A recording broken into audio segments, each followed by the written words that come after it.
Esse tema, né, pessoal, de deflexão em vigas, né, ele é de suma importância aqui, né, para análise de estruturas como um todo, tá certo?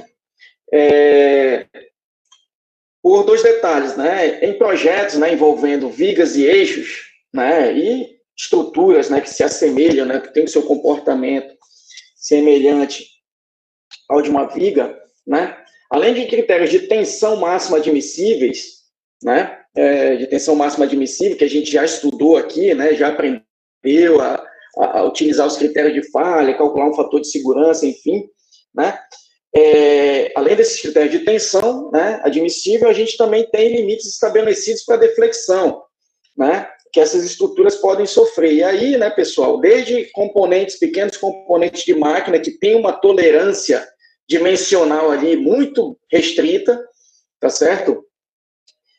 Até, por exemplo, uma laje, uma ponte, por exemplo, né? Você tem limites que você admite, né? Que aquilo ali possa defletir, né? Que possa deslocar, porque isso compromete, né? Obviamente, até a própria função estrutural daquele componente, né?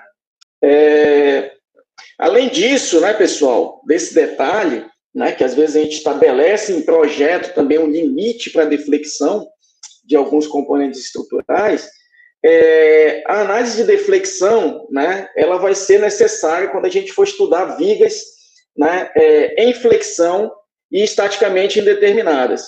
Vocês lembram lá que em Mexol 1, a gente estudou, né, componentes, né, estruturas estaticamente indeterminadas, quando a gente trabalhou com esforços axiais e com torção, tá certo? Quando a gente chegou lá na parte de flexão, eu disse que vigas, né, em flexão estaticamente indeterminadas, a gente estudaria só aqui em Mexol 2 quando a gente for ver análise de deflexão, né? E é isso que a gente vai ver aqui, tá certo? Problemas com vigas estaticamente indeterminadas em flexão, a gente tem que usar elementos, né, da análise de deflexão, tá certo?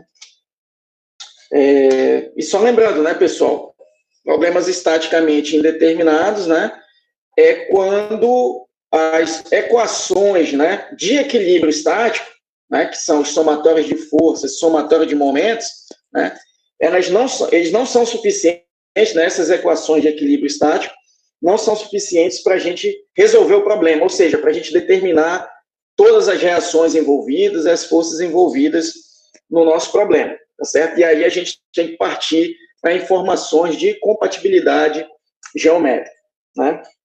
Isso a gente viu lá alguns tipos de problemas em Mexol 1, né?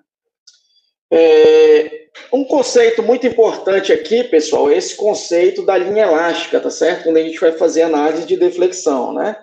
O diagrama de deflexão do eixo longitudinal, né, que passa pelo centroide da área de seção transversal da viga, é chamado linha elástica. Então, né, essa nossa análise de deflexão, pessoal, vai ser sempre em relação à minha linha elástica, tá certo? Da minha viga, né? Que ela vai assumir ali uma outra forma, né? Apesar da gente não ter tensões ali, tá certo? Pelo menos quando a gente tem só flexão, né? A gente sabe que a linha neutra, né? O centroide é livre de tensões, né? Mas ela vai sofrer, né, alterações, né, na sua forma, né? E a isso damos o nome de linha elástica, né? A forma, né, da minha viga ao longo da linha elástica, tá? Para determinar a equação da linha elástica, é importante saber como cada tipo de apoio resiste a determinados movimentos, tá certo? Como deslocamento e inclinação. Então, isso aqui vai ser importantíssimo, tá certo, pessoal? Por quê? A gente vai trabalhar aqui com integrações, né, e derivações, tá certo? E nas integrações, a gente vai ter constantes de integração que vão ser determinadas a partir de condições de contorno, tá certo? E essas condições de contorno vão ser dadas justamente pelo que os apoios, né, pinos, engastes, oferecem em termos de resistência a deslocamentos, né? Seja translações ou inclinações ou rotações, tá certo? Por exemplo, apoios simples, né? Pinos e roletes, por exemplo, que só resistem a forças, né? Restringem apenas deslocamentos, né? Ou deslocamentos verticais ou horizontais, onde o mais importante aqui para a gente, né? A princípio, vão ser os deslocamentos verticais, né? Então, apoios simples, né? Só coíbem esse tipo de movimento, né? Deslocamentos, tá certo? Translações na vertical ou na horizontal. Já apoios que também resistem a momentos, pessoal, né? Como engastes, né? Restringem, além de deslocamentos, né? Também restringem inclinações, tá certo? Ou rotações, tá? A gente vai ver isso de forma um pouco mais detalhada mais lá na frente, tá certo? O conhecimento do diagrama, outra coisa importante, né? Do diagrama de momento fletor da viga, também é muito importante, né, para a determinação da linha elástica, tá certo, pessoal? Em trechos em que o momento é positivo, então já fazendo uma análise aí qualitativa dessa linha elástica, né? Em trechos em que o momento é positivo, a concavidade de curvatura da viga será para cima, tá certo? E para os momentos negativos, a concavidade será para baixo. E essa convenção, né, pessoal, de momento positivo e negativo, a gente já viu lá em Maxwell 1 e seguiu trabalhando até agora, né, com ele. Então, momentos, né? Se a gente analisar da esquerda para a direita e o momento for no sentido anti-horário, esse momento é positivo. Analisando da direita para a esquerda, isso já se inverte, né? E para momentos negativos, né, a gente tem o inverso desse comportamento, né?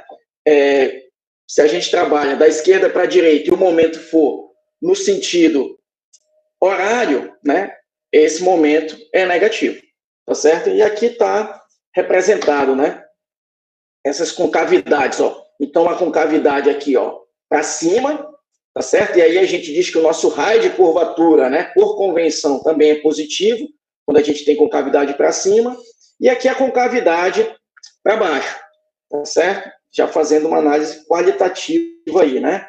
E aqui o monitor, né, o Kelvin, ele botou uma animaçãozinha, né, para a gente relembrar, né, o que a gente viu lá em flexão pura, né, que é o que a gente está vendo aqui, tá certo?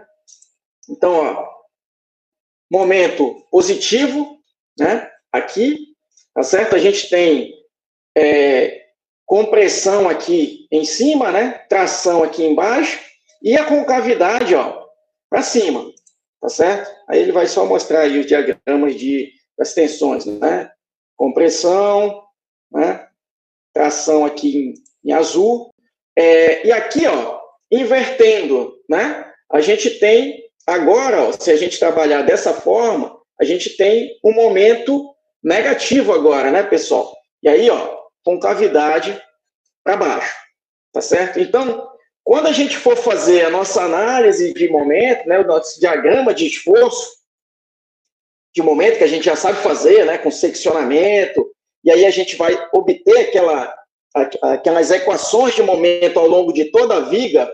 Eu sei que nos trechos, né, porque aqui para flexão pura é mais fácil, né, pessoal, é mais direto da gente enxergar, mas às vezes a gente tem vários esforços ao longo da viga, não é tão fácil da gente enxergar se a viga vai fletir, né, com a concavidade para cima ou para baixo. Não é tão simples da gente ver assim a priori.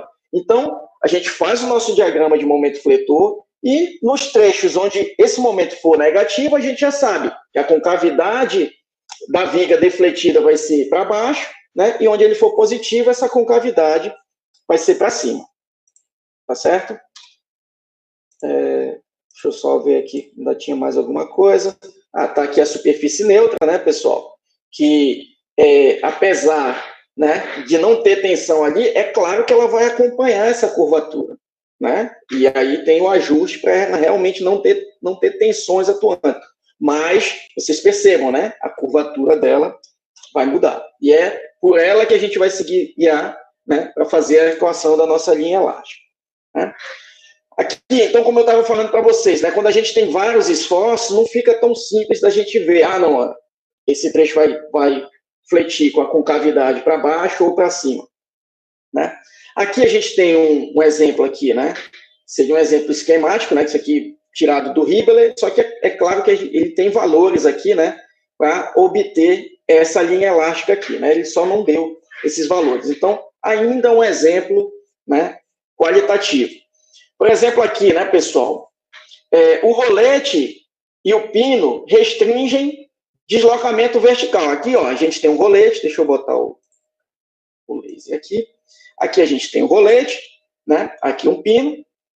E a gente sabe que nesses pontos que coíbem deslocamento vertical, né, pessoal, a minha deflexão é nula, né? O momento, não necessariamente, obviamente. No pino, né, quando eu estou com ele na extremidade, o momento também tem que ser nulo. Por quê? Eu não tenho nada para coibir esse momento, por equilíbrio. Quando eu tenho um apoio simples no meio, né, pessoal, da minha viga, não necessariamente, né, não é porque o apoio não restringe o momento que eu não vou ter momento aqui nesse ponto. Por quê? Eu tenho viga aqui, né? Eu tenho material da viga que vai resistir a momento. Quando eu estou aqui na ponta, ó, eu não tenho nada para cá que resista a momento. Então, o momento tem que ser zero quando o apoio é simples, né? E aqui está o diagrama, né, confirmando isso, tá certo? Aí, olha só, o diagrama de momento fletor, né? Eu vou ter, ó, aqui na extremidade livre, a gente sabe que também não tem momento, né, pessoal? E aí o meu momento vai evoluir, ó. Eu vou ter um momento negativo evoluindo até chegar no máximo negativo aqui, no rolete. Depois, esse momento, ó, vai passar a seguir, né, uma linha ascendente, tá certo? A partir daqui, né? E aqui no ponto C, ó, ele muda de sinal. Ele passa, né, de um valor negativo, aqui é zero, ele passa para um valor positivo. Então, aqui eu tenho um ponto de inflexão, tá certo, pessoal? Na minha linha elástica, né? Ela tinha aí, ó, uma tendência, né? Ela tinha uma concavidade para baixo até esse ponto C, tá certo? Por quê? Até aqui o momento era negativo, e aí, ó, a partir daqui, ela passa a ter uma concavidade para cima, porque, ó, nesse trecho aqui, né, o meu momento é positivo, tá certo, pessoal? Então, percebam, não é essa mudança de tendência no comportamento do momento que vai ser decisivo para a minha concavidade, não. É o sinal do momento, né? Aqui, ó, eu tô vendo o momento, ó, ele vem numa ascendente, depois ele vira, numa descendente, né? Depois ele vira para uma ascendente. Só que a concavidade da minha linha elástica só muda quando ele muda de sinal, tá certo? Então, não vamos fazer essa confusão aí, né? E aí, quando ele muda de sinal, eu tenho um ponto de inflexão, né? Aí aqui também, né, pessoal, nesse ponto, eu tenho de novo, ó, o momento, ele estava numa ascendente, ele vai virar para uma descendente, porque ele vai para um valor nulo, né, aqui no meu ponto D. E percebam que eu não tenho nenhum salto, né, nesse diagrama de momentos. Por quê? Eu não tenho nenhum momento concentrado, eu tenho esforços cortantes concentrados, mas momento eu não tenho concentrados aí, tá certo? E aí, ó, desse comportamento aqui, pessoal, a gente pode analisar a nossa linha elástica gerada, ó, por esse comportamento de momentos aqui, tá certo? Então, a gente percebe aqui, ó, o momento negativo, né, entre A e C. Então, aqui a minha linha elástica, ó, entre A e C, eu tenho uma concavidade para baixo, tá certo? E o momento positivo entre C e E, né, a linha elástica é côncava para cima, tá certo? O momento é zero aqui no ponto C, ó, como eu já falei, além daqui, né, na extremidade livre, mas aqui eu tenho um ponto de inflexão mesmo, tá certo? Aqui no meu ponto C, né, que é o momento mudando de sinal, né? Gente pedindo para entrar aí.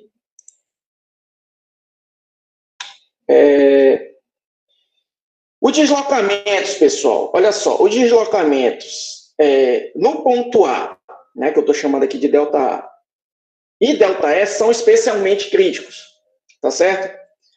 No ponto A, pessoal, porque eu tenho uma extremidade livre, eu não tenho nada para resistir a esse deslocamento, né? Então, por exemplo, em certas situações, a extremidade livre vai ser claramente o meu ponto de deflexão máxima. Por exemplo, quando eu tenho uma viga em balanço. O que é uma viga em balanço? É uma viga engastada aqui numa ponta e com a outra extremidade livre, né? O carregamento que eu colocar ali, tá certo, pessoal? Eu vou ter, né, aquela extremidade livre como um provável ponto de máxima deflexão, tá certo? Ainda mais se eu tiver só forças realmente atuando. Se eu posso ter combinações de forças e momentos, né, que façam que aquela extremidade livre realmente não seja o meu ponto de máxima deflexão. Mas quando eu tenho só forças assim envolvidas em uma direção, não tenho dúvida, né? E também, pessoal, o ponto, né, outro ponto de possível deflexão máxima é o ponto onde eu tenho, né, inclinação nula, tá certo, pessoal? Onde a minha linha elástica está mudando de tendência, né, de descendente para ascendente, por exemplo, ou o inverso, né? Isso acontece nesse ponto B aqui também, tá certo, pessoal? Só que aqui eu já sei que a deflexão é zero, porque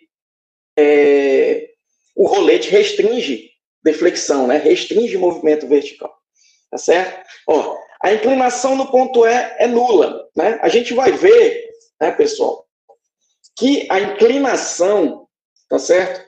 Ela nada mais é do que a derivada da minha deflexão, ou seja, eu tenho lá a minha equação da linha elástica de deflexão. Se eu derivar aquilo ali uma vez, eu vou ter a equação da inclinação da minha linha elástica em qualquer ponto que eu analisar, tá certo? E quando a gente deriva, né, pessoal, uma equação, né, e ali aquela derivada, né, é nula, a gente sabe que ali a gente tem o máximo ou o mínimo daquela função, né? Derivada de uma função, né, quando a gente iguala a zero, ali naquele ponto a gente tem o máximo ou o mínimo daquela função, né? E por isso que a deflexão aqui no ponto E, ó, ela é especialmente crítica também, né? Porque eu tenho inclinação nula aqui, né? Então, agora sim, para esses casos, né, pessoal, onde a gente tem alguns apoios, né, e vários carregamentos, o ponto de deflexão máxima vai depender, né, da posição dos apoios, da posição dos esforços. Por exemplo, se eu desloco, né, pessoal, esse meu rolete aqui, ó, mais para a extremidade, é claro que isso tende a quê? A diminuir essa deflexão aqui no ponto A e aumentar a deflexão aqui no ponto A. Então, vai depender desse arranjo aí, tá certo? Então, por isso que a análise qualitativa não basta, né? A gente tem que ir para uma análise mais quantitativa. Aqui, pessoal, um outro exemplo ainda qualitativo, né? Aqui a gente tem, ó, uma viga em balanço, né? Só que a gente tem um arranjo aqui, ó, de momento fletor e esforço, né, transversal, tá certo? O diagrama aqui, né, é claro, ele, para plotar esses diagramas, ele teve que atribuir valores, né, para esses esforços, valores que não foram dados, porque a gente ainda está preocupado com uma análise qualitativa, né? Então, ó, o diagrama de momento fletor dele para essa viga em balanço aqui, ó, ficou dessa forma. Até aqui, ó, esse ponto, eu tenho um momento negativo, mas já na ascendente, né? Então, mas se o momento é negativo, pessoal, aqui eu tenho uma concavidade para baixo, tá certo? E a partir daqui, ó, que ela vira positiva, eu tenho uma deflexão, um ponto de inflexão, ó, e a minha concavidade passa a ser para cima, tá certo, pessoal? E o momento, ó, segue positivo, né, até a extremidade. Só que daqui, né, pessoal, do ponto de aplicação dessa força até a extremidade dela, onde eu tenho esse momento aqui, ó, concentrado, né, se a gente fizer, né, o seccionamento daqui para cá, ó, da direita para a esquerda, a gente sabe que nesse trecho o meu momento é constante. E aí, pessoal, o que acontece? Quando eu tenho um momento constante, eu tenho uma curvatura constante. Tá certo? Eu tenho uma curvatura constante, desde aqui, ó, até aqui. Então, se eu analisar o raio de curvatura em todo esse trecho aqui, pode ter certeza que ele vai ser constante, né?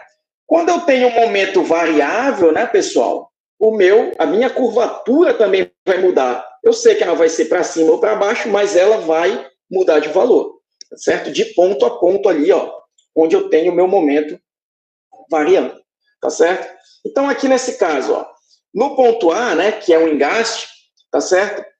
O deslocamento e a inclinação são nulos, né? E aí, então, a gente percebe aqui, né, pessoal, a diferença para cá, ó, desde aqui, ó, você percebe já uma inclinação, né, e uma deflexão. E mesmo aqui, ó, no rolete, ó, eu tenho, né, aqui, no caso, como eu tenho uma mudança, né, de tendência aqui, eu tenho uma inclinação nula aqui, né? Mas aqui, ó, como é um apoio simples, a deflexão é zero, só que a minha inclinação existe, tá certo? Eu tenho uma inclinação aqui claramente, tá certo, pessoal?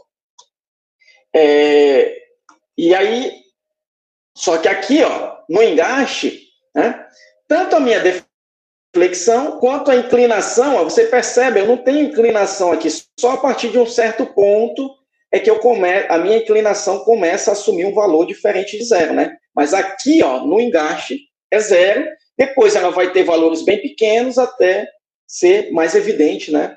À medida que eu me afasto do engaste, tá certo? Onde o momento, ó, é zero, de novo, tem um ponto aqui de inflexão, tá certo? Mudança, né, de tendência nessa concavidade. Os deslocamentos ΔD e ΔC são especialmente críticos, né? Porque eu tenho uma inclinação nula, né? Aqui, tá certo? E o outro é porque eu tenho uma extremidade livre, tá certo? E aí, lógico, de novo, a inclinação máxima vai depender do arranjo desses valores aí, tá certo? Agora, olha só, pessoal, a gente já fez uma relação, né, meio que qualitativa, né, entre esse momento e a curvatura, né? Quando eu tenho momento positivo, curvatura para cima, né? Quando negativo é para baixo. Agora a gente vai fazer uma análise, né? Já a relação quantitativa entre eles, tá certo? Há uma relação, né, entre os momentos fletores internos e os raios de curvatura ρ da linha elástica da viga, tá certo?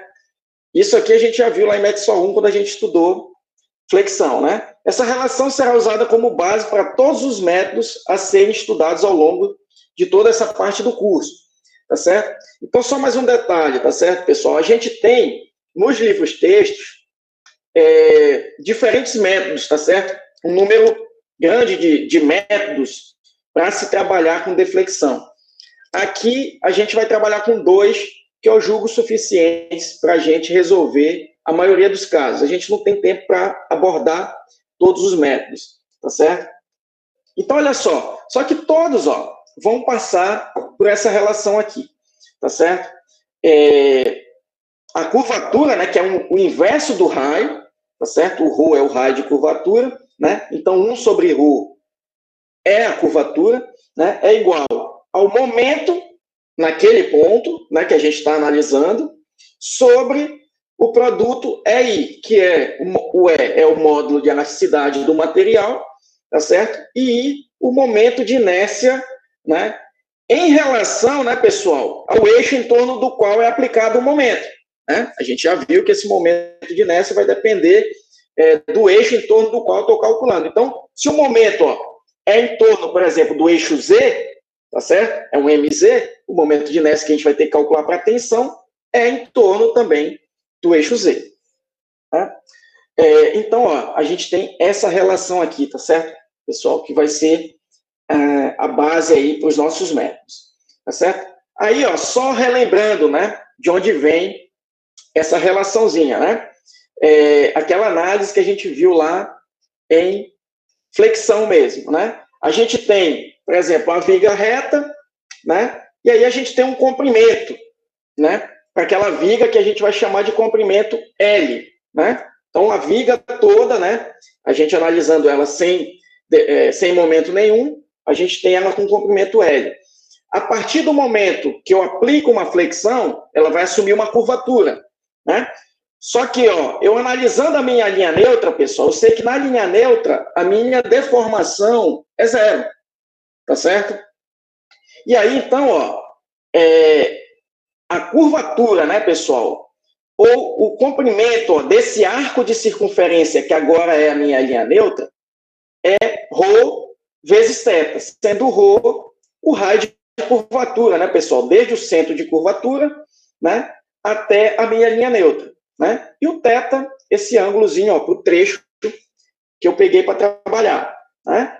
E aí, olha, eu vou analisar agora trechos que tenham sofrido deformação. Se eu pegar um momento aqui, ó, positivo, e pegar pontos acima da linha neutra, vamos só lembrando lá, né? Eu tenho uma deformação negativa, tá certo, pessoal? Então, o comprimento L' desse segmento aqui, ó, vai ser ρ menos y, ó, sendo que y é a distância da linha neutra até a seção que eu quero analisar, né? Vezes o próprio θ, tá certo? Eu estou aqui aplicando uma flexão pura, então a curvatura é constante aqui, tá certo, pessoal? Onde eu estou analisando, né? Então, de novo, né, o comprimento inicial do segmento aqui, ó, JK, né, era o próprio ρθ, né? E o comprimento final é L'. Então, a deformação nesse segmento, ó, ficou menos Yθ, né? Resolvendo essa equaçãozinha aqui, né? E aí, olha só, pessoal, a gente tem aqui, né, a relação da deformação específica aqui, né? E aqui, ó, a gente sabe que a tensão, tá certo, pessoal? A tensão gerada pela flexão é menos MY sobre I, né? Então, jogando isso aqui nessa equação, ó, e sabendo que isso é igual a menos Y sobre ρ, né? De novo, né, pessoal? A deformação específica é a alteração de comprimento ocorrida, tá certo? Sobre o comprimento inicial. Então, a gente tem aqui, ó, menos Yθ sobre ρθ. Então, corto o θ aqui. E agora, ó, eu estou pegando isso daqui e transformando para tensão. Sendo um estado unidirecional, né, pessoal, a relação é direta. Εx é sigma x sobre E. Né? Igualando aqui a menos y sobre ρ, que é o raio de curvatura. E substituindo, ó, por essa equação, né, a gente corta esse y aqui, ó, com esse daqui. A gente vai ter que essa equaçãozinha, né? 1 sobre ρ igual a m sobre EI, tá certo? Então, só a gente relembrando de onde vem essa equaçãozinha, né? E aqui a gente tem uma outra animaçãozinha, eu acho que não dá para aplicar assim, dá. Então, para ilustrar, né, um pouco isso que a gente fez, só que agora ele está trabalhando com um segmento abaixo da linha neutra, tá certo? E aí só inverte o sinal, né, pessoal? Mas, ó, o que a gente chama, né? A gente extrapola isso daqui, né? A viga curvada, né? A gente extrapola aí um círculo, e aí que a gente tem, ó, o centro da curvatura, né? Seria o centro desse círculo aqui, dessa circunferência, né? Aqui a gente tem o raio de curvatura em relação à linha neutra, e a gente vai ter um raio em relação ao nosso segmento aqui, tá certo? E aí a gente consegue fazer a análise, né, que a gente mostrou no slide anterior, né? Nosso ângulo θ, e aqui ele só está chamando o raio de curvatura de R, né, em vez de ρ, certo? Então, de novo, né? O produto EI, pessoal, da equação 5.1 lá, é chamado rigidez à flexão, tá certo? A gente também pode chamar assim. E é sempre positivo, né? Assim como a gente tinha lá, né, o GJ, né? Como uma rigidez à torção, aqui a gente tem o EI como uma rigidez à flexão, e vai ser sempre positivo, né, pessoal? Um é propriedade do material e o outro é uma propriedade geométrica da seção transversal, né? Assim, o sinal de ρ, né, na equação, depende exclusivamente do sinal de momento. Então, né, é claro, né, pessoal, o raio de curvatura também é uma dimensão, né? Isso, o sinal que a gente atribui é só para convencionar se a concavidade, né, é para baixo ou para cima. Se a concavidade for para baixo, a gente diz que o nosso raio de curvatura é negativo, né? Se for para cima, diz que ele é positivo, tá certo? Agora vamos lá, para a equação da linha elástica, né, pessoal? Como é que a gente vai determinar essa equação da linha elástica, né? Que nada mais é do que o comportamento do deslocamento vertical.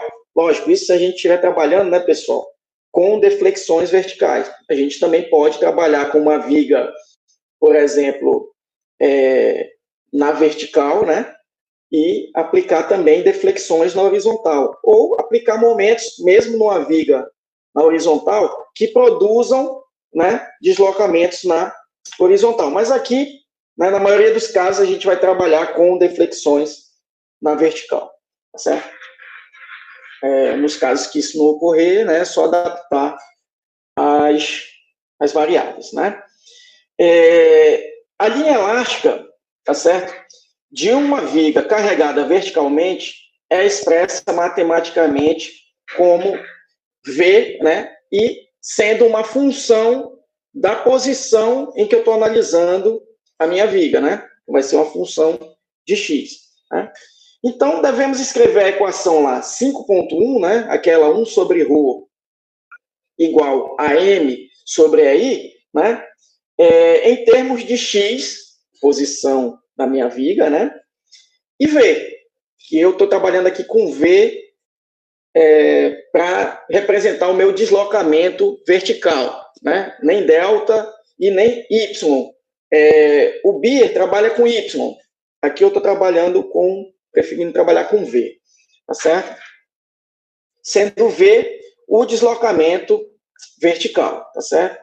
Pela literatura, pessoal, né, a curvatura 1 sobre ρ, né, de uma linha curva em um dado ponto, aqui um ponto Q, x, V, né, as coordenadas horizontal e vertical daquele ponto, pode ser expressa dessa forma aqui, tá certo, pessoal? Por essa equaçãozinha aqui, né? Que seria, né, a segunda derivada do deslocamento vertical em relação a x sobre 1 mais a primeira derivada, né, a inclinação ao quadrado, né, elevado a 3 sobre 2, tá certo? Isso aqui, então, é igual a m sobre a i. Então, percebam, né, em vez de trabalhar com a curvatura, agora eu estou trabalhando em termos do deslocamento vertical e de x, que é a minha posição, né, ao longo da minha viga. Na maioria dos projetos de vigas, pessoal, são toleradas deflexões muito pequenas, tá certo? Assim, a inclinação dada por dv sobre dx tem valores reduzidos, né? Então, essa inclinação normalmente vai ter valores realmente reduzidos, tá? Isso a gente vai ver na prática, né? Que seriam poucos radianos, tá certo? De inclinação, né? Então, pessoal, o quadrado dessa inclinação aqui pode ser desprezado, né? Então, se eu coloco isso aqui, ó, desprezando esse valor, eu vou ter aqui no meu denominador o 1, né? Então, ó, eu posso trabalhar de forma simplificada, né, para pequenas deflexões, como vai ser o caso dos exemplos que a gente vai trabalhar aqui, e como é a maioria dos casos, né, para materiais estruturais, pelo menos, né, eu vou poder trabalhar com essa equação aqui, tá certo, pessoal? Segunda derivada do deslocamento em relação a x, sendo igual a mx sobre EI, né? A gente admitindo que o momento vai variar ao longo da viga, né? Pode variar, tá certo? Uma forma mais completa dessa equação, pessoal, né, seria eu permitir, por exemplo, né, se a gente admitir que está trabalhando pelo menos só com o material, eu admitir que esse I pode variar também ao longo do comprimento da viga, não? Ou seja, a viga pode ter uma seção variável, e a gente já viu exemplos disso, né? Mas aqui, de novo, a gente vai trabalhar com esse produto EI constante, tá? O foco aqui é a análise de deflexão, né? Para casos particulares, onde eu tenha ou o módulo de elasticidade variando por algum motivo, ou o I variando, a gente também consegue resolver só com pequenas adaptações, certo? Então, olha só, ali, né, pessoal, a 5.3 é uma equação diferencial de segunda ordem, tá certo? Que é a equação que governa a linha elástica, tá certo? Lembrando-se que o esforço cortante, né, pessoal, já que por enquanto a gente só está trabalhando com o momento, mas, então a gente está partindo, por exemplo, de uma equação de momento, mas a gente pode querer partir, por exemplo, da equação que descreve o esforço cortante ao longo da minha viga, tá certo? A gente pode ter esse diagrama de esforço cortante. Ou mesmo de uma equação, né, que representa a carga, né, distribuída ao longo da viga, né? E a gente tem equações que relacionam, né, pessoal, tanto o esforço cortante com o momento, quanto o esforço cortante com essas cargas distribuídas, né? Então, ó, a gente lembrando lá de Maxwell 1, né?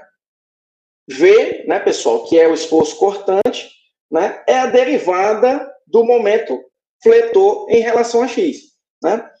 E a derivada do esforço cortante em relação a x é menos minha carga distribuída, né? A gente já viu que esse sinal aqui diz respeito às convenções que a gente assume, né? Então, a gente pode diferenciar, né, pessoal, essa equação aqui, 5.3, ó.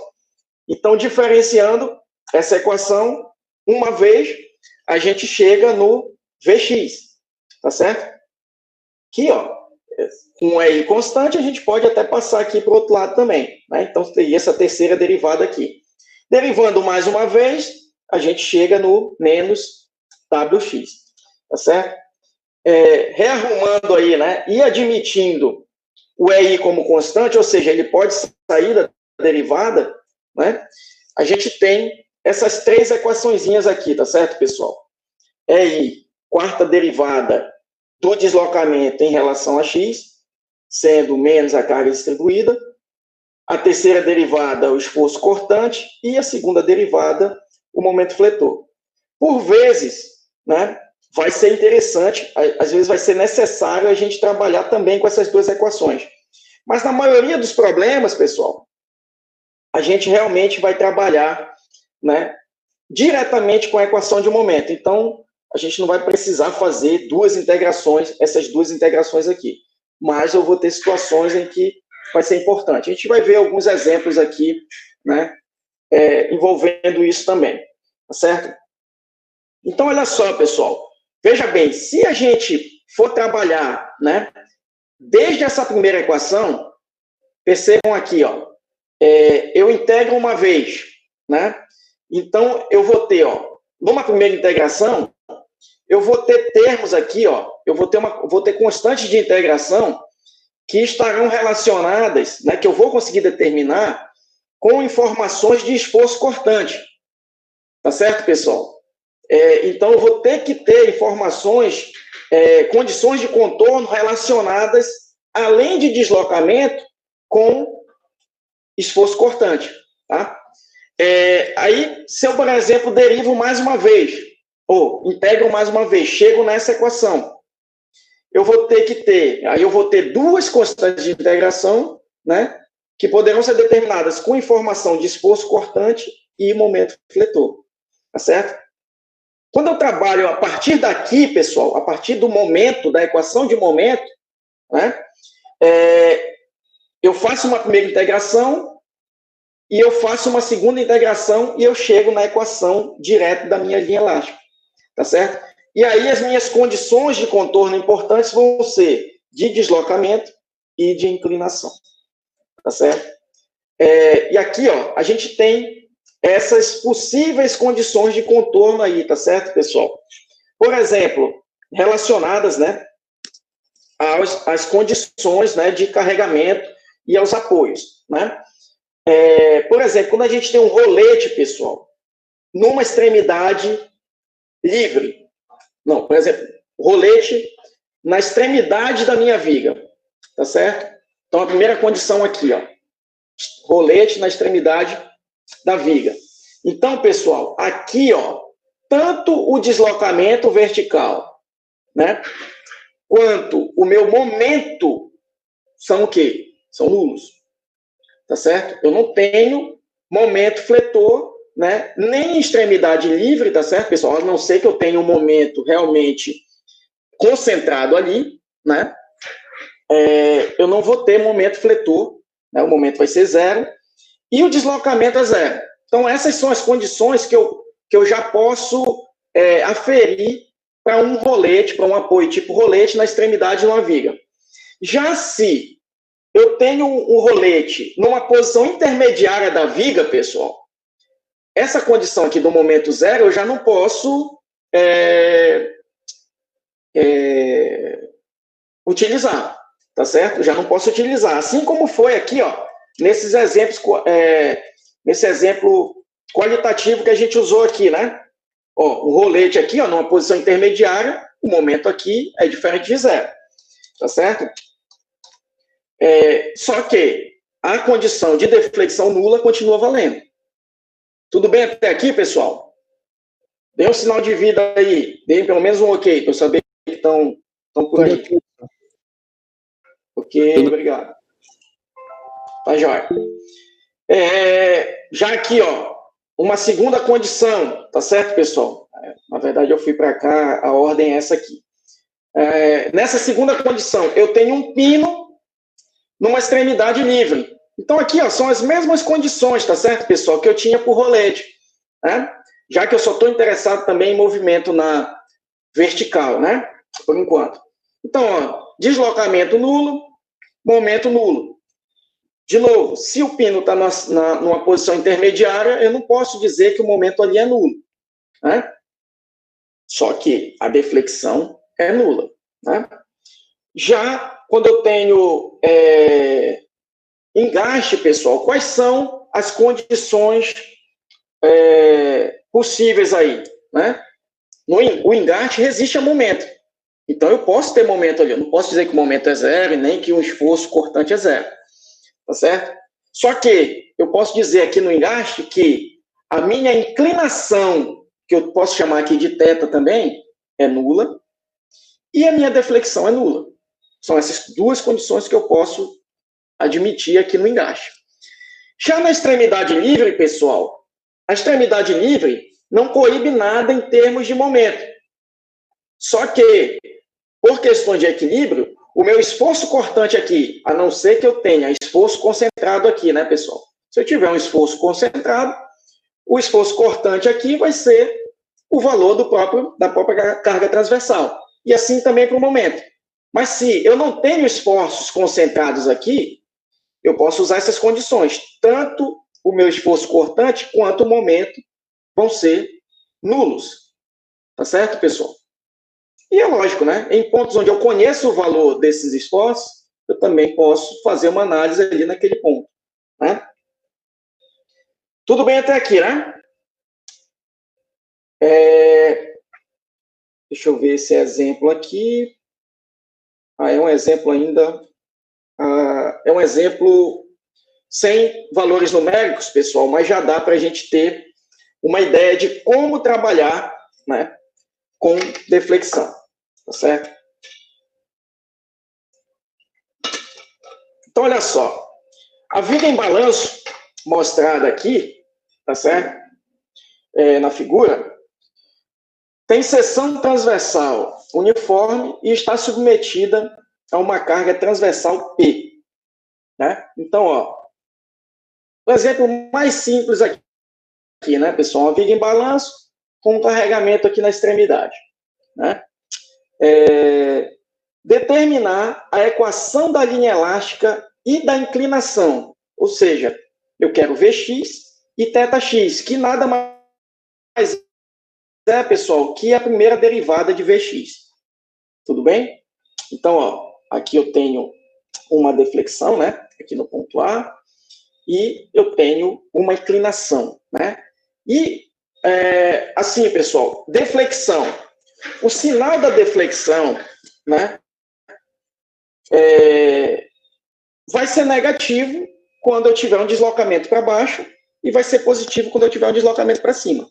Simples assim. Já o valor da inclinação vai depender da minha referência. Se eu estou analisando, por exemplo, da esquerda para a direita, tá certo? Esse exemplo aqui, a minha inclinação, pessoal, é o quê? É positiva. Porque eu estou tendo, ó, uma ascendente aqui. Daqui, ó, até o ponto B, eu estou tendo, ó, a minha viga numa ascendente.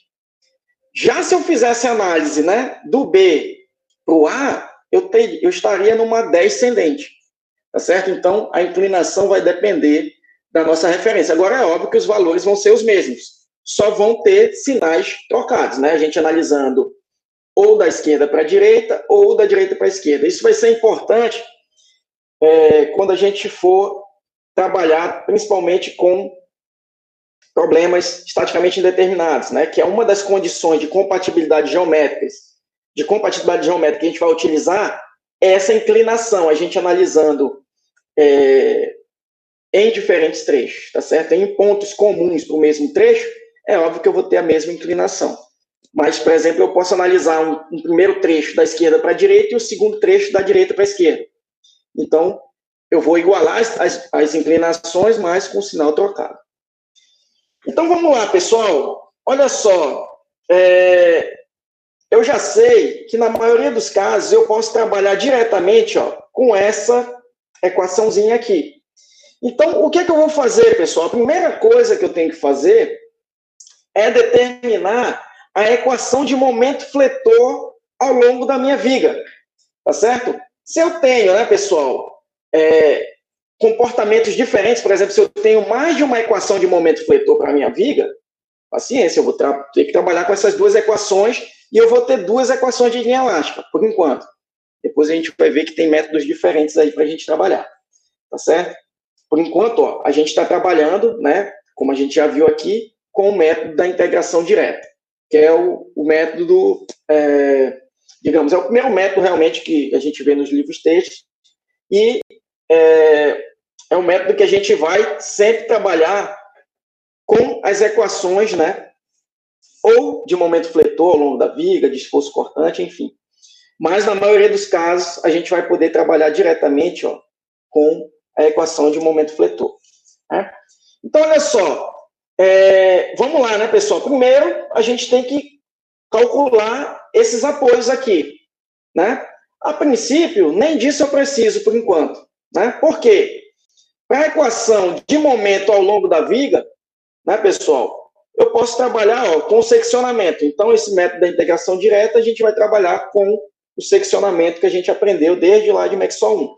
Então, ó, seccionei aqui, pessoal. Como é que fica a equação de momento ao longo dessa viga? Primeiro, eu só vou ter uma equação de momento aqui, né? Primeira coisa. Né? Então, seccionando, ó, isso aqui é um exemplo, deixa eu já mostrar aqui. Ó, eu tenho esse diagramazinho aqui, ó, seccionando em um ponto qualquer, né? Eu vou ter, ó, um esforço cortante, não confundir, né, pessoal? O V maiúsculo eu uso para esforço cortante, né? E o minúsculo para deslocamento vertical. Não vamos confundir isso aí, tudo bem? Então, ó, eu vou ter um esforço cortante, né? E um momento fletor. Só que o que está me interessando aqui é o momento fletor, que eu vou partir dessa equaçãozinha aqui, tá certo? Da 5.8, né? Então, a de esforço cortante nem me interessa, né? Teria um valor constante, a gente já sabe. Então, ó, a equação de momento, pessoal, para essa viga, ó, vai ser, usando as nossas convenções, lembrando, né, o sinal vai ser importante, tá certo, pessoal? O sinal vai ser importante. Então, ó, usando aqui, ó, esse P para baixo, aplicando o momento na convenção que a gente já conhece, ó, sentido anti-horário, se eu estou trabalhando da esquerda para a direita. O meu mx, pessoal, vai ser menos p vezes x. Obviamente, né?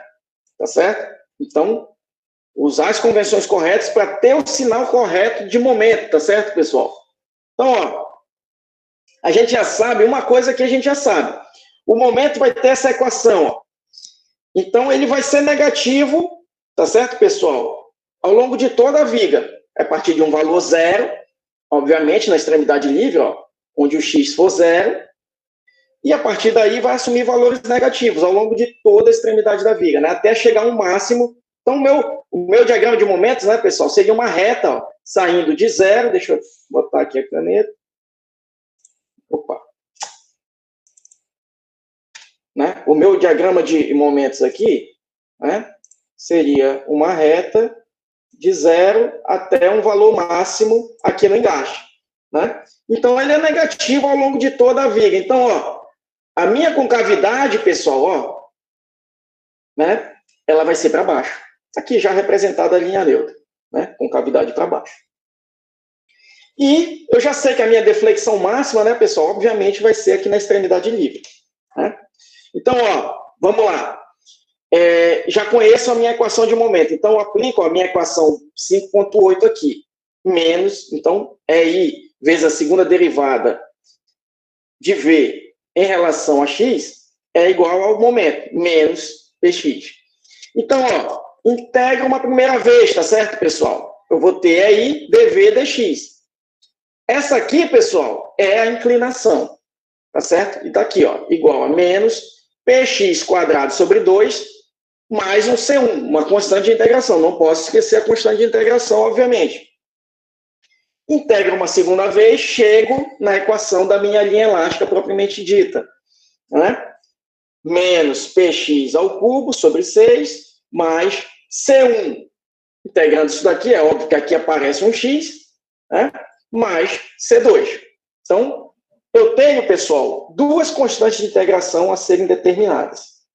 Tá certo? Essas constantes de integração vão ser determinadas a partir das condições de contorno. Aqui, pessoal, para o engaste, né? Aqui, vamos lá. Para a extremidade livre, né? Quais seriam as condições de contorno? Eu tenho condições de contorno para esforço cortante e momento fletor. Não me importa, né, pessoal? Não me interessa. Aqui as condições de contorno que eu posso aplicar são para inclinação, ó, tá certo? Para inclinação, que é aqui onde aparece a primeira condição de contorno, né? E para deslocamento, é onde aparece a primeira e a segunda condição de contorno. Então, vão me interessar condições aqui, ó, já que as duas condições de contorno aparecem em equações de deslocamento e de inclinação, vão me interessar condições de contorno de deslocamento e de inclinação. Pessoal, onde é que eu tenho, né, na nossa tabelinha, nesse probleminha aqui, ó, condições de contorno bem definidas para deslocamento e inclinação? No engaste. No engaste, né? E quais são as condições lá estabelecidas? No engaste, a inclinação é nula e o deslocamento é nulo. Tá certo? E aqui no engaste, pessoal, o x é igual a quanto? L, né? Já que eu estou trabalhando da esquerda para a direita. Então, olha só. Trabalhando aqui, ó, em x igual a L, aqui, ó, no engaste, tá certo? Onde a inclinação, ó, dv dx é nula e o v é nulo, né? A gente aplicando essas duas condições de contorno nas equações aqui, ó, B e C, o que é que a gente tem, ó? Aplicando essa primeira condição, pessoal, né? A gente tem, ó, menos, substitua aqui, né, o x por L, né, PL ao quadrado sobre 2 mais C1, sendo que a inclinação aqui é zero, né, pessoal? Então, ó, passo isso aqui para o outro lado, o C1, a minha primeira constante de integração, é PL ao quadrado sobre 2. Tudo bem? E agora aplico, ó, já conhecendo o C1, tá certo, pessoal? Já conhecendo o C1, eu aplico essa segunda condição de contorno, ó, na equação C, né? E aí, então, a gente vai ter, ó, menos, substituo o x por L, né? PL ao cubo sobre 6, mais C1 vezes L, não esquecer isso, né, pessoal? A gente vai ter muitos termos, às vezes, nas equações, pessoal. Então, é bom a gente sempre fazer uma análise dimensional, né? Aqui, ó, eu tenho uma carga vezes um comprimento ao cubo.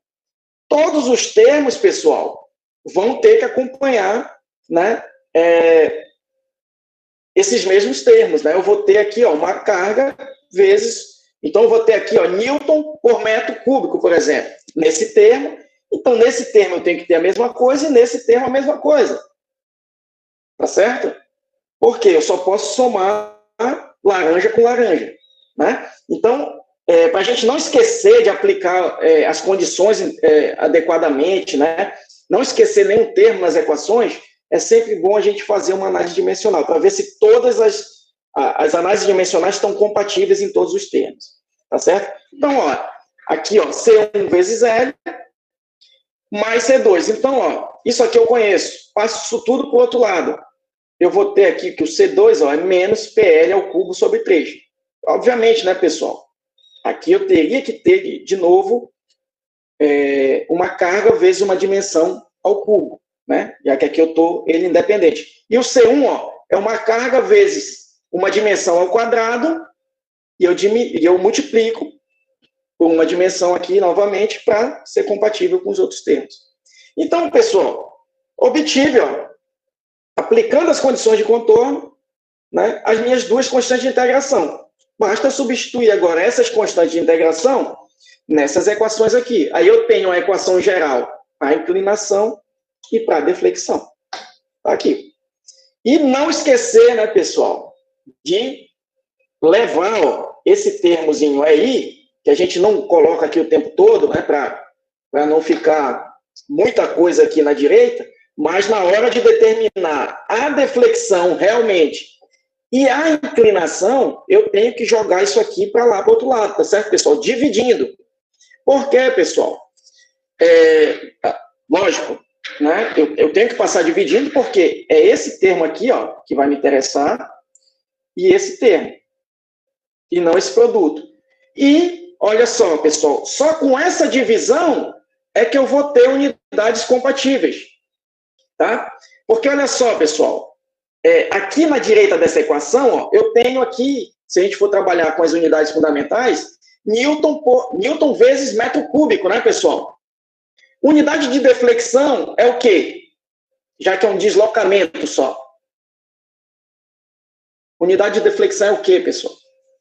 Metro, professor. Metro, né? Metro, milímetro, o que você quiser. É uma medida aí, né? De distância, né? E deslocamento. Então, metro, vamos dizer. Então, olha, isso aqui eu tenho Newton vezes metro ao cubo.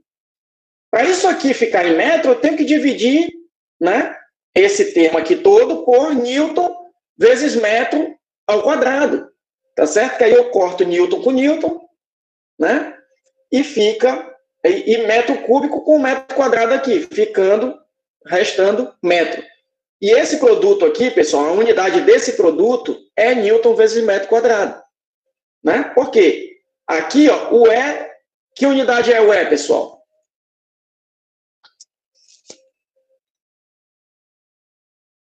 É Newton por metro quadrado. Newton por metro quadrado, exatamente. E o I é metro a quarta. Então, o produto deles vai ser Newton metro quadrado, tá certo?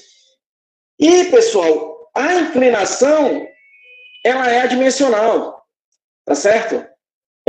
Tanto que eu posso ter ela em radiano também, que pode ser uma medida de ângulo, tá certo?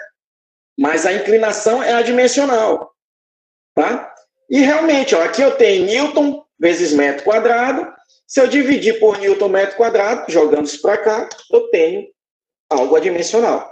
Então, ó, a equação final da inclinação e a equação final, tá certo? Da deflexão. Tá? Os valores máximos, pessoal, né, de inclinação e deflexão nesse problema, é claro que eles vão ocorrer na extremidade livre, tá certo? E a gente pode analisar aqui, ó. Por exemplo, se eu analisar, ó, a minha inclinação, né, em x igual a L, né? Quanto vai ser a minha inclinação, pessoal? 0, né? e L é um engaste. No engaste eu sei que a inclinação é 0. Mesma coisa para deflexão.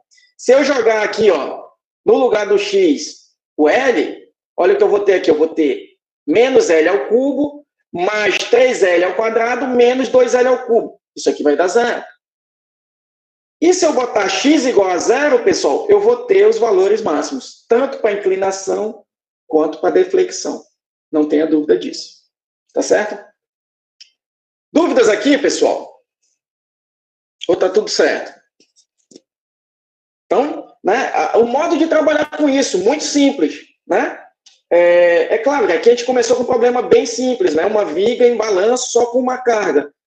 A única questão, pessoal, é que quando eu tiver mais cargas, vai ficar um pouco mais trabalhoso, mas a forma de trabalhar é exatamente a mesma, tá?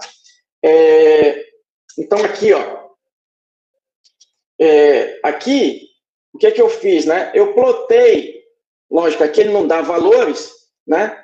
Mas eu fiz esse mesmo problema, né? Eu joguei no MATCAD, né? Atribuí valores para todos os termos, né? Aqui, trabalhando, ó, com uma seção transversal de 4,16 vezes 10 a menos 6 metros a quarta, tá certo? 200 gigapascal módulo de elasticidade, estou colocando 10 kN de carga, tá? E L igual a 5 metros. Aqui está sem a unidade, pessoal, mas isso aqui deixa eu ver se era metro ou milímetro. Isso aqui isso aqui está em metro, tá? Com as unidades fundamentais, tá certo?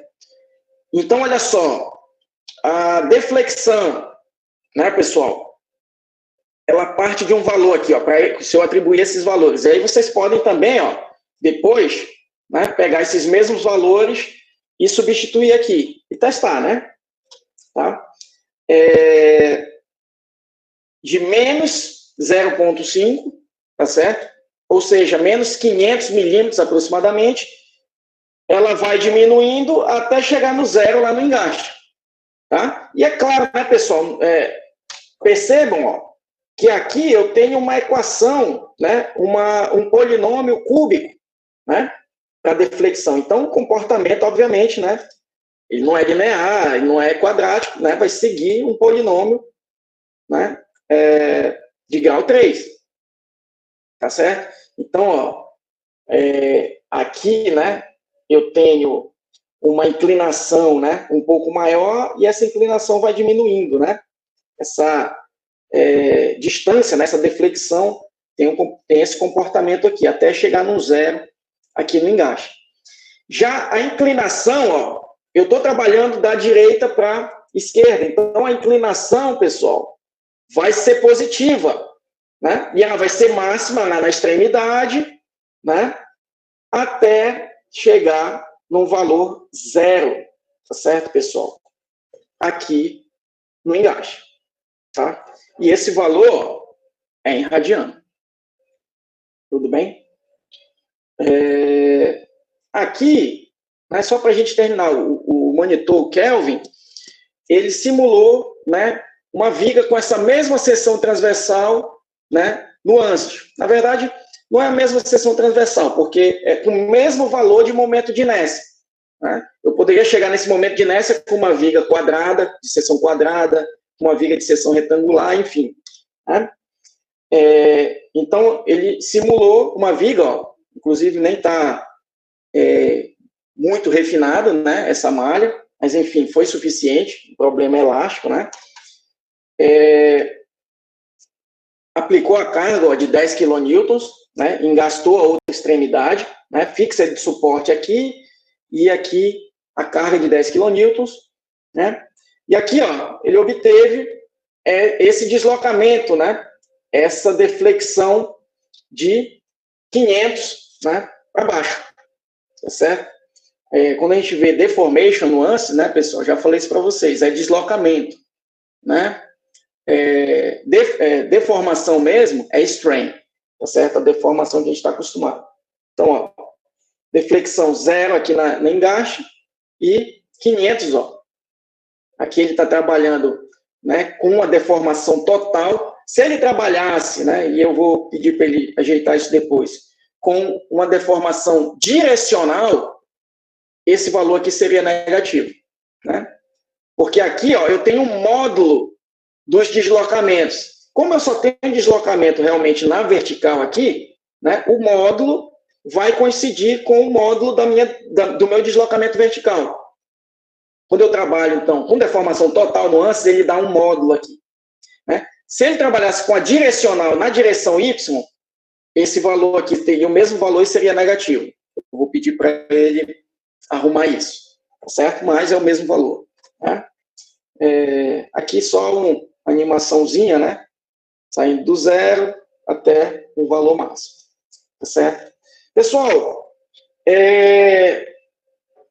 esse segundo exemplo, vou deixar para trabalhar com vocês na próxima aula, tá? A gente encerrar por aqui, né? Ficar tanta informação. Eu peço para vocês reverem, né, esse exemplo, resolverem ele também, colocando valores, né, para ir já entendendo essa questão do sinal, né, aplicação das condições de contorno, tá? E agora a gente vai fazer o sorteio dos grupos, tá certo, pessoal? Hoje à tarde eu vou fazer o negócio do acesso remoto para vocês lá nos computadores. Depois eu passo para cada grupo, eu passo a senha, né, do Ndesk, né, o IP e a senha, tá certo?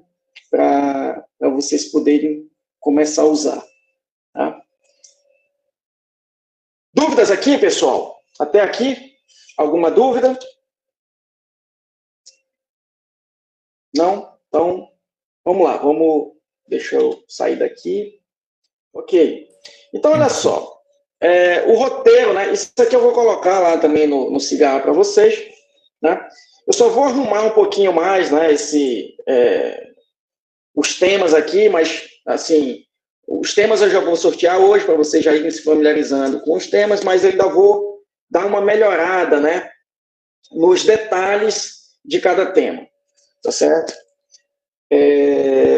Mas é o seguinte, o geral, né, pessoal, o roteiro para vocês fazerem no relatório. Lembrando que vocês vão apresentar esses modelos, como a gente não vai ter datas, né, disponibilizar datas para provas, a gente vai ter calendário, né, para vocês fazerem a apresentação.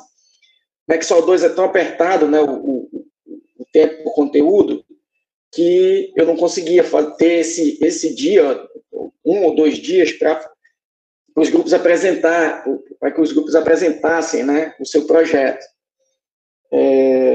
Mas, enfim, nesse semestre a gente vai conseguir, né? Então, vocês vão fazer um relatório, né, bonitinho, com todos os detalhes. Qual é o norte, né, pessoal, para o relatório? No que diz respeito ao modelo, o que vocês têm que ter como norte é quem pegar esse relatório aqui, com o detalhamento do meu modelo, vai conseguir replicar, vai conseguir repetir exatamente o que eu fiz aqui? Eu estou dando detalhes suficientes para ele refazer o meu modelo ou não? E aí os detalhes suficientes refinamento de malha, com quantos nós ficou a minha malha, se eu tenho refinamento em diferentes partes, o tipo de carregamento que eu usei, detalhamento da geometria. Então, é pensar assim, olha, eu vou entregar isso aqui, só esse texto para a pessoa. Ele, com esse texto, eu estou dando um passo a passo para ele repetir o meu modelo. É isso que vocês têm que ter em mente na hora da descrição do modelo no relatório. Tá certo, pessoal? E já é bom treinar isso mesmo, tá? Porque quem for usar simulação no TCC ou em outros trabalhos, é isso que vai ser exigido de vocês, tá? Mas para o relatório em si, né, básico, né, fazer uma introdução com a contextualização do tema, né, não precisa de muita coisa, não vou querer relatório com muitas páginas, né, o que eu quero mais caprichado mesmo é a parte do detalhamento do modelo, Isso eu quero caprichado, né? Bem detalhado mesmo. Mas uma mínima contextualização, né? Para quem pegar aquilo, saber do que você está falando ali, né, pessoal? Dependendo do que a gente, de como a gente conseguir lidar com isso, né? Isso aqui é um mínimo que eu estou pedindo, né? Mas dependendo do nível de interesse do grupo, se empolgou com um tema, deu uma avançada um pouquinho mais, a gente pode, sei lá, evoluir isso para um artigozinho, tá certo? Para publicar em congresso, né? É sempre bom para vocês isso, né? Então, como o método de elementos finitos pode facilitar, né, a análise da estrutura selecionada, do componente ou do problema selecionado, né? Breve abordagem sobre o método de elementos finitos, relacionando com o software a ser usado, né? Que vai ser o ANSYS Workbench. Tá certo, pessoal? Então, aquele negócio, eu não quero análise extensa da teoria, mas uma breve descrição. Por exemplo, cara que nunca ouviu falar nisso, né? Fala ali o passo a passo. Isso aí tem material, muito material disponível na internet. Repetindo, eu não quero aquelas formulações matemáticas, as matrizes de compatibilidade. Eu não quero esse grau de detalhamento, não. Tá certo, pessoal? Não é necessário. Lógico, quem se interessar e quiser fazer, problema nenhum. Né? Mas é o mínimo para a pessoa saber como funciona o método de elementos finitos. Certo? Fundamentação teórica, né? Conceitos, formulações, detalhes geométricos relevantes. Né? Soluções analíticas ou empíricas, né? Ou semi-empíricas, quando houver, né? Essas soluções para o tema selecionado. E hipóteses simplificadoras utilizadas, né? A gente sempre faz se valer de hipóteses simplificadoras, né, pessoal? E os resultados encontrados, por exemplo, nessa análise prévia, né, que vocês podem ter feito, tá certo? Modelo computacional, aí pré-processamento, parâmetros geométricos utilizados, malha definida, né? Condições de contorno, simetria, enfim, carregamentos utilizados, né? Solução e pós-processamento, né? Tempo de processamento, isso é importante, né? E é legal vocês fazerem, aqui eu vou colocar também, né? Análise de convergência. Depois a gente fala melhor o que é análise de convergência, né? Que assim, pessoal, dependendo do tipo de problema, e aqui eu estou dando uns problemas um pouquinho mais complexos, tá certo? Que tem gradiente de tensões e deformações. Então, aqui, o refinamento de malha vai ser importante para vocês, tá certo? E aí, professor, mas até quando eu tenho que refinar essa malha? Né? Aí que entra a análise de convergência, né? Depois a gente entra mais em detalhe disso daí, tá? Então, aí, o tempo, né, de processamento vai depender muito, né, de quão densa é a minha malha, tá certo? Então, na análise de convergência, a gente vai fazer, né, uma mescla, né? Olha, quanto variou o resultado e o quanto mudou o meu tempo de processamento, porque é óbvio, você vai refinando a malha, você aumenta o seu tempo de processamento. Tá? Erros encontrados, né, na modelagem em si mesmo, né? Às vezes o ANSYS vai te dizer, não, aqui teve deslocamento de corpo rígido, né? Teve deslocamento excessivo de algum ponto. Então, esses erros, eles fazem parte também, tá certo, pessoal? Olha, para as primeiras condições que eu impus, deu esse erro. Isso é legal ter, tá certo? Vocês relatarem. Para os próximos que forem fazer, não repetirem os mesmos erros. Resultados preliminares encontrados. Sempre você vai ter um resultado, tá certo, pessoal? A não ser quando você realmente tenha erros graves, né? Deslocamento de corpo rígido, enfim. Você vai ter um resultado. Mas aí você já tem uma noção do que esperar daqueles resultados. Então, não, deu um pouco longe. Então, quais correções você fez para melhorar aquilo? Refinei malha, mudei a aplicação do esforço, mudei a condição de contorno, enfim. Resultados finais, né? Mapa de tensão e deformação, gráficos, tabelas, enfim. Tudo que foi importante para uma avaliação consistente da estrutura. E aí eu deixo, pessoal, percebam, né, que eu estou dando realmente o mínimo aí, mas eu deixo para vocês fazerem essa opção. O que é importante ter nesse relatório? Né? O que é importante para o meu cliente saber? Né? Ou para o leitor saber? Né? Nesse relatório, né? Discussões, né? Comparação entre os resultados analíticos e numéricos, né? Com gráficos e tabelas apresentando as diferenças percentuais, né? Explicação das diferenças encontradas, possíveis explicações, né, pessoal, para as diferenças encontradas. Ah, não, aqui porque o método analítico, o semi-analítico, né, ele usa essas hipóteses simplificadoras que o modelo numérico não usa, né? Ali você usa elementos que não tem essas hipóteses simplificadoras, enfim, tá certo? Ah, não, é porque aqui eu tenho condição de concentração de tensão no meu modelo e eu não considerei isso no meu modelo analítico, enfim, né? Essas discussões aí. E conclusão, né? Avaliação geral e sucinta de todo o trabalho realizado, né? Discussão sobre os resultados encontrados e sobre a qualidade do modelo numérico gerado e sugestões de melhorias aí para trabalhos futuros, tá certo? Ah, por exemplo, uma condição pode ser, olha, a gente não conseguiu refinar a malha como a gente gostaria porque o tempo computacional era muito alto e o computador que a gente tem aqui não é tão bom para isso. Então, uma sugestão pode ser, olha, aplicar um refinamento melhor, né, e tentar resolver, certo? Né, uma possível, né, sugestão de melhoria, certo? Agora vamos para os temas sugeridos, certo? Eu vou explicar aqui rapidamente, tá certo? O que eu pensei aqui, né, pessoal? Aqui, porque assim, como eu já falei, né, o tempo é meio apertado e, por exemplo, aqueles tópicos, né, especiais dos livros que vocês vão ver, por exemplo, tensões e deformações elastoplásticas, tensões residuais, né? A gente não consegue ver mesmo. Concentração de tensão, né? Concentração de tensão vocês ainda conseguem ver em elementos de máquina, né?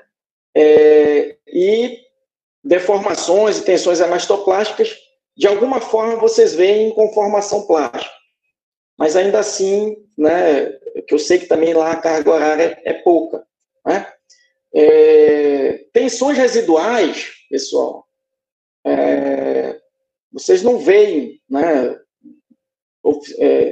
em nenhuma ementa, assim, oficialmente, no curso. E é algo que eu julgo de muita importância, porque ela vai estar presente em muitas análises, tá certo? Vai ser necessária a consideração dessas tensões residuais, né?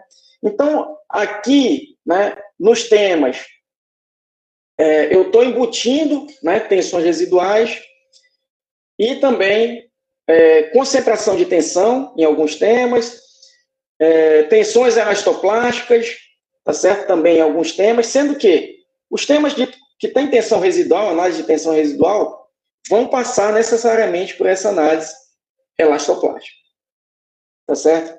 Então, aqui, ó, alguns temas que eu pensei. Tem alguns um pouquinho mais complicados. Agora, é óbvio, pessoal, podem ter certeza que eu vou saber ponderar isso, tá certo? Por isso que o tema vai ser sorteado, inclusive, né? Mas eu vou saber ponderar. Não, olha, esse tema aqui, aonde o grupo conseguir chegar, tá legal, porque era um tema um pouquinho mais complicado, né? Mas a ideia é fazer vocês se debruçarem sobre esses temas, tá? E nas apresentações, todo mundo tem acesso a essas informações, né? E aí eu, lógico, né, nas apresentações eu vou intervir, vou dar um pouco mais de detalhe, corrigir alguma coisa que possa não ter ficado claro em termos de conceito, né, para os grupos, já que são temas não tão simples, né? Mas eu acho que é um avanço aí, né? Então, já que é para trabalhar de forma numérica, né, e aí é mais fácil a gente trabalhar esses temas de forma numérica, né? Então eu quis agora dar esse avanço, né, que vai ser um marco daqui para diante, né, para os próximos grupos, as próximas turmas, né, vai ser nesse mesmo direcionamento, tá certo? Então, ó, primeiro tema aqui, ó, tensões residuais no processo de expansão a frio em dutos, tá certo? Não, esse tema aqui, por exemplo, não é tão complicado, né? Vocês lembram lá quando a gente mostrou, né, quando a gente falou em dutos, no processo de fabricação, que a gente tinha essa expansão, tá certo? No processo UOE, né? Ou seja, ele é dobrado, a chapa é dobrada em forma de U, depois é dobrada em forma de O, claro, fica todo ali meio com ovalizações, aí ele tem essa expansão a frio, né? Para garantir a circularidade adequada, né? Então, tem essa expansão a frio, que obviamente vai deformar o duto elastoplasticamente, né? E quando eu tenho deformações elastoplásticas, né, não uniformes, a gente tem essa possibilidade, né, de tensões residuais aparecerem, tá certo? Então, é um tema simples, mas que envolve deformações elastoplásticas, né? E aí a gente vai trabalhar aí com dutos, com uma parede com uma espessura aí razoável, tá certo? Para a gente realmente ter não uniformidade ao longo da parede. Se a gente trabalha com uma parede muito fina, a diferença de tensões da parede interna para a externa não é tão grande, né? E aí, lógico, como eu falei, né? Isso aqui a gente vai sortear hoje, vocês já vão se familiarizando com o tema, mas aí para cada grupo depois a gente vai mandar mais detalhes sobre os temas individualmente, né? Dimensões, né? Material, quando for o caso, né? Para os dutos, pessoal, o grupo que sortear isso aqui, eu vou querer que pesquise algum material, tá certo? Aí pesquisa as propriedades, faz a curva lá bilinear, né, que a gente já viu que é lá na apresentação que o Matheus fez na aula de quinta-feira, enfim. Mas para outros grupos a gente vai fornecer o material, né? Aqui, ó, o tema 2 já é um tema um pouquinho mais complicado, porque ele já envolve uma análise térmica, tá certo? Elastoplástica, né? É um pouco daquilo que o Matheus apresentou na quinta-feira. Mas ali, ó, por exemplo, aqui é um pouco mais complicado, mas o grupo tem todo o passo a passo lá, né, no vídeo daquela aula para se guiar. Só que aqui é óbvio, né? Eu coloquei um componente um pouco mais simples, um processo de soldagem um pouco mais simples. Vocês ainda não viram soldagem, mas aqui, ó, seria o processo TIG de soldagem, que é um processo que é só com descarga elétrica, não tem deposição de material, então é mais simples de simular, né? É basicamente como o Matheus mostrou, só que aqui vai ser com duas placas, tá certo? União de duas placas. Aqui, né, eu vou querer que o grupo faça uma análise preliminar, né, térmico-estrutural, numa viga bem gastada, simples, aí é uma análise um pouco mais simples, tá certo? Para a gente já saber, né, que resultados você vai obter e tal, em termos de tensões residuais. Lembrando, né, pessoal, tensão residual é a tensão que fica depois de eu descarregar. Tipo, eu apliquei lá a minha expansão a frio, né? Aí quando eu tiro a minha pressão que eu apliquei, né? Tiro a pressão que eu apliquei, vai ficar lá, se eu tiver deformações elastoplásticas não uniformes, vão ficar tensões residuais, mas é depois do descarregamento, né? E é sempre assim, tá? Depois desse modelo preliminar, fazer, né, a simulação desse processo TIG, né? E aí, como eu estou dizendo, a gente vai fornecer aqui as informações geométricas e do material, né? Porque aqui a gente vai ter as propriedades, né? Aquela curva bilinear variando com a temperatura. A gente vai fornecer isso aqui para o grupo que sortear isso, tá certo? Análise de tensões, ou de concentrações de tensões em placas com furo circular, né? Aí já é concentração de tensão. E aí já tem condições, pessoal, porque tem solução conhecida para isso, né? Analítica, né? Solução de Kirch, certo? Para essas concentrações em placas com furo circular. Então, ó, eu vou querer que vocês modelem, né, furos passantes e não passantes, né, na placa, e fazer análise de concentração de tensão para essas diferentes condições, furo passante, não passante, a carga, a placa carregada unidirecionalmente, bidirecionalmente, né? E também fazer análise, né, com tensões acima do limite de escoamento na raiz do entalhe. Raiz do entalhe, né, pessoal, é aquele ponto ali, bem do lado, né, na fronteira do meu furo, tá certo? Do furo circular da placa, tá certo? E isso, né? Isso só para o furo passante, tá? Essa análise com tensões acima do limite de escoamento, né? Aqui eu vou deixar livre, né, para o grupo obter aí um material qualquer, né, e fazer essa análise. Esse daqui vai ser para aço, esse daqui... aí aqui, ó, aqui só muda o tipo de entalhe, né? Na verdade, tanto para um quanto para outro, né, eu vou deixar livre para vocês escolherem, quero trabalhar com alumínio, quero trabalhar com aço, enfim, né?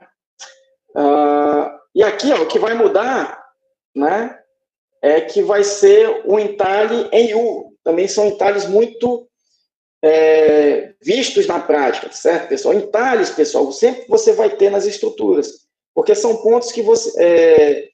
são detalhes geométricos que você faz para, por exemplo, fazer fixações, né?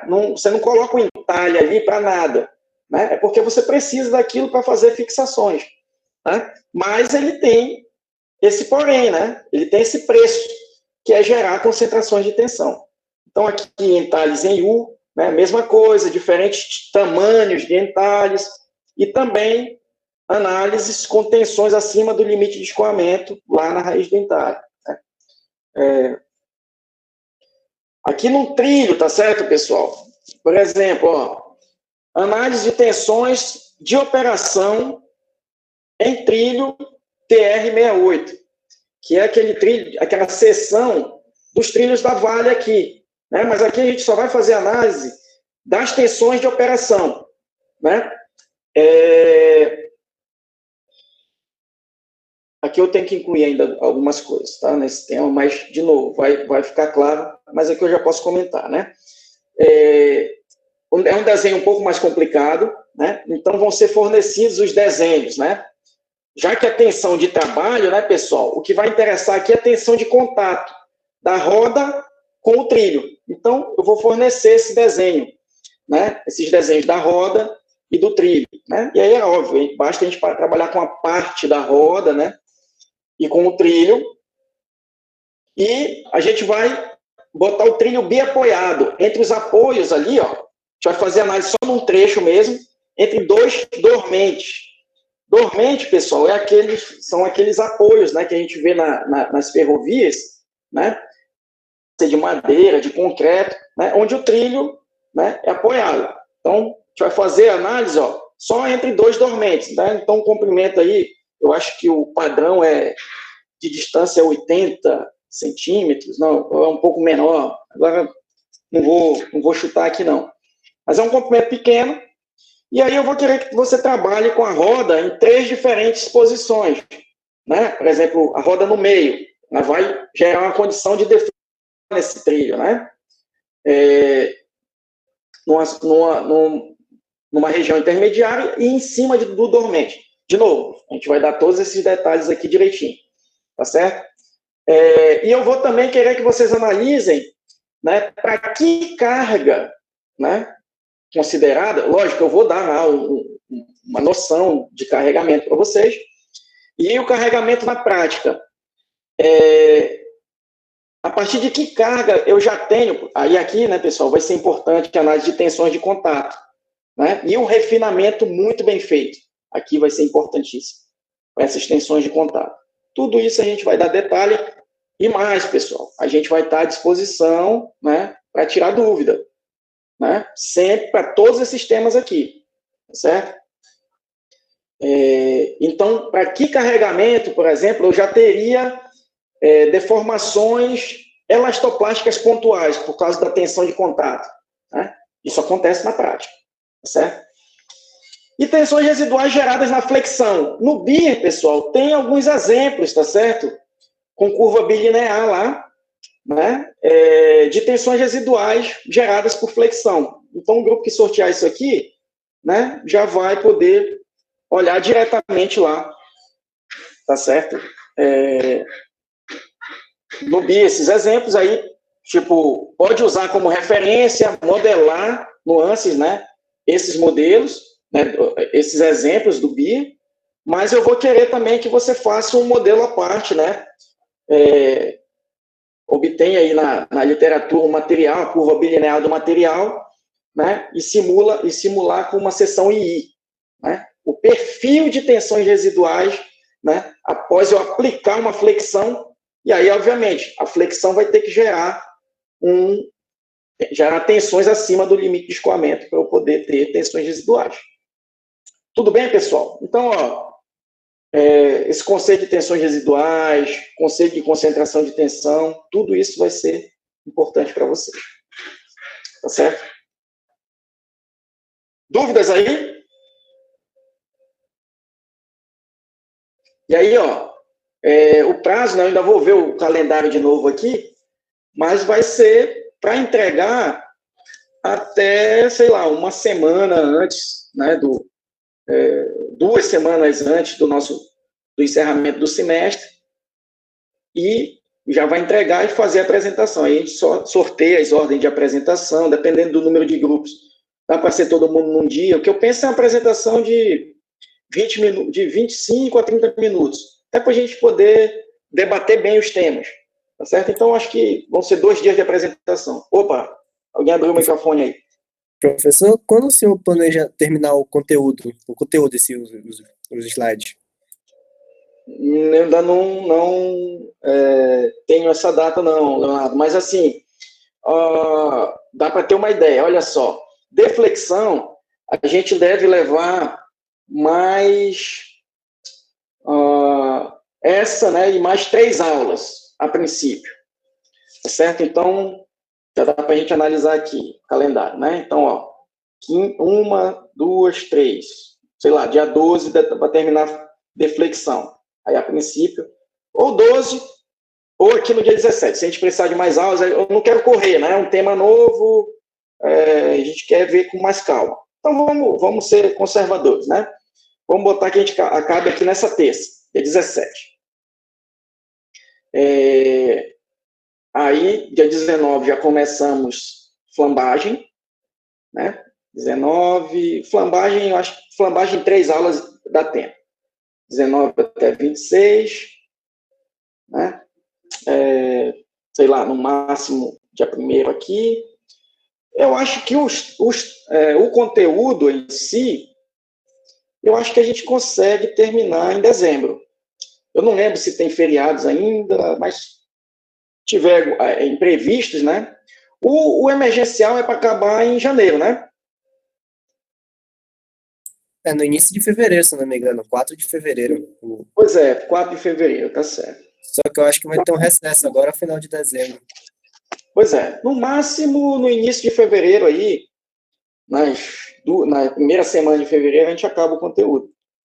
E aí a gente vai ter esse tempo aí, né? Por isso que esse negócio, a data mesmo em si, eu vou dar uma olhada direito no calendário, e a data de entrega mesmo em si, a gente combina na próxima aula, tá certo? Mas, de novo, pessoal, né, são temas novos, né, um pouquinho mais complicados.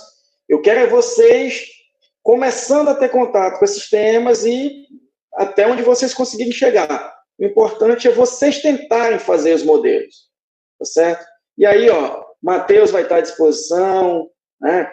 Aí eu acho que aquelas aulas, né, de monitoria, que é nas salas, passam a ser um pouco mais úteis. Aí a gente pode até organizar, né, por grupo, né, um agendamento, né, por grupos, tá certo?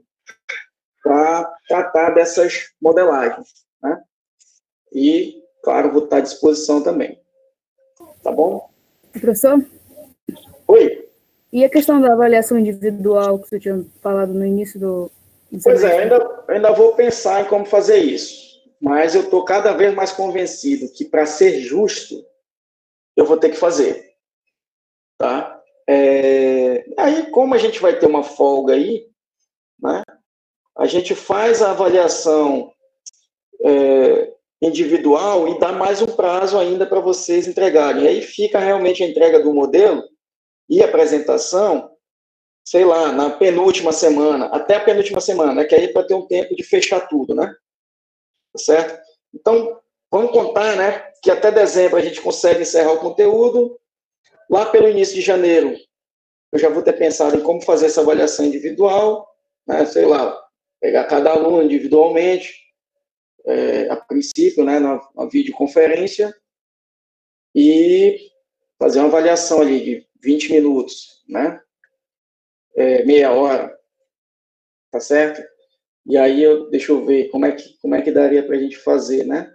Eu vou pensar direitinho nisso e como fica factível, né, de se trabalhar, tá certo? Mas eu vou fazer sim, tá bom? Ou, sei lá, eu vou pensar na outra forma. Pode não ser videoconferência, eu posso só passar realmente uma questão e dar um prazo de 1 hora para me devolver a questão, tá certo? E isso, se eu for fazer assim, eu vou fazer com todo mundo e aquele negócio, né? Cada um vai ter o seu tempo lá para resolver a sua questão e me devolver, tá certo? Eu vou pensar ainda a melhor forma de fazer isso, tá? Quer começar aí? Vai lá, pode abrir o microfone e dizer eu, professor.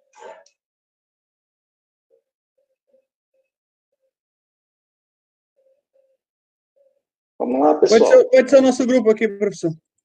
Tá, Eduardo Garcia, então. Tá bom. Vamos chamar vocês de grupo 1, tá? Tá bom, Ok? professor. Então, vamos lá. Diz um número aí de 1. Olha só, é claro que não está na ordem que eu discorri os temas lá, né, pessoal? Fala um número de 1 a 6 aí. 4. Tá. Então, já anota aqui, Girlan, por favor, grupo 1, 4. Porque eu coloquei no Excelzinho, né, uma ordem aleatória. E aí a gente só vai relacionar depois. Tá? Grupo 1, 4. Vamos lá, o próximo que queira falar agora. Que vai ser o grupo 2. Pode ser eu, professor. Tá. Obviamente não é do grupo do Eduardo, né? Vamos lá. Fala aí um número tirando o 4, de 1 a 6. 3. Quanto? Qual? 3. 3. Ah, 3. Tá bom. O próximo. Tavares, professor. Tavares. Obviamente, olha, ninguém aqui está repetindo o grupo, né? Não. Tá bom. Então, vamos lá. Grupo 3. Fala aí. Número 2. Número 2. Próximo. Sanderson, professor. Sanderson. O grupo 4, então, é o do Sanderson.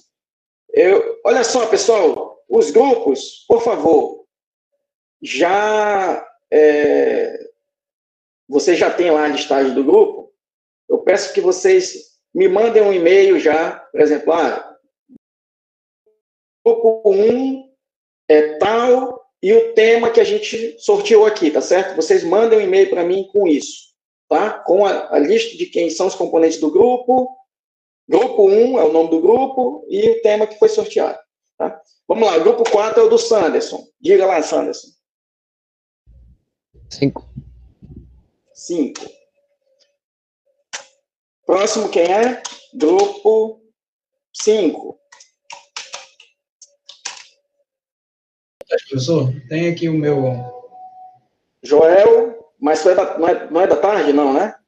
Não, eu tô fazendo de manhã essa matéria. Tá, tá. Mas vamos lá. Então, qual é o teu número, Joel? 1. O 1. Tá bom. E aí, não tem um sexto grupo? Depois eu vou olhar. Se tiver sobrando alguém, né? Faltando, já sabe que vai ficar com o tema 6, né? Que, na verdade, não é o tema 6, é o 6 aqui da lista. Tá? Então, olha só, pessoal. Eu vou abrir aqui o Excel, onde eu botei, né? Na ordem aqui, numa ordem aleatória, os temas. Tá? E aí vocês já... Então, ó, o grupo 1, tema 3. Tá certo? Não, cadê? Não, desculpem. O grupo 1 escolheu o 4, então o 4 é o próprio tema 4 mesmo. Tá? Olha que bela... bastante aleatória. Então, o grupo 1 aqui, né? Escolheu o tema 4. Esse aqui é o grupo 1. Tema 4, uma 1. Tá certo? Grupo 2 escolheu o número 3, que é o tema 1. Tá certo? Tá todo mundo conseguindo ver aí, né? O Excel também. Né? O grupo 3 escolheu o tema 5. O grupo 4 escolheu a quinta linha, que é o tema 6.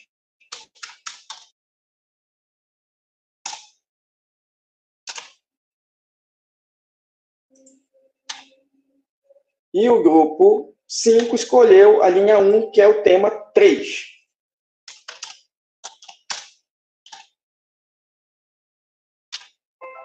Grupo 5. Tá? Então, tema 3, tema 5. Já anotaram aí, pessoal? O grupo 1, tema 4, o grupo 2, tema 1, o grupo 3, tema 5, o grupo 4, tema 6 e o grupo 5, tema 3. Tá? Professor? Então, ficou... Oi? Você pode só voltar lá no arquivo para saber qual tema pode escolher? Claro, mas só anotem aí, né, os temas. E agora, claro, está aqui e eu vou passar isso aqui para vocês também. Né? Isso aqui já é para vocês irem se familiarizando, né? Tá aqui, ó. Agora tem um panorama mais geral aí. Então aí, todos os temas, ó. Se quiserem printar a tela aí, tá? Então, ó, escaparam da soldagem, né? Então, eu vou fazer o seguinte. Como na tarde tem bem menos gente, tem menos grupos também, bom, primeiro eu vou ver, né, se não ficou faltando gente da manhã mesmo. E aí vai cair nesse tema mais complicado. Então, eu vou ver. E aí eu mando o tema 2 para quem faltar. Agora, olha, pessoal, eu peço para vocês mandarem ainda hoje, tá? Essa lista, né? Grupo tal, grupo 1, tema tal e os componentes. É para eu saber se realmente houve mesclagem de grupos. Tá? Por hora, pessoal, encerramos, já passou bastante aqui, já são 1h10, eu peço desculpas. Tá certo? Ok. Obrigado, pessoal. Até quinta-feira. Boa tarde, professor. Até quinta.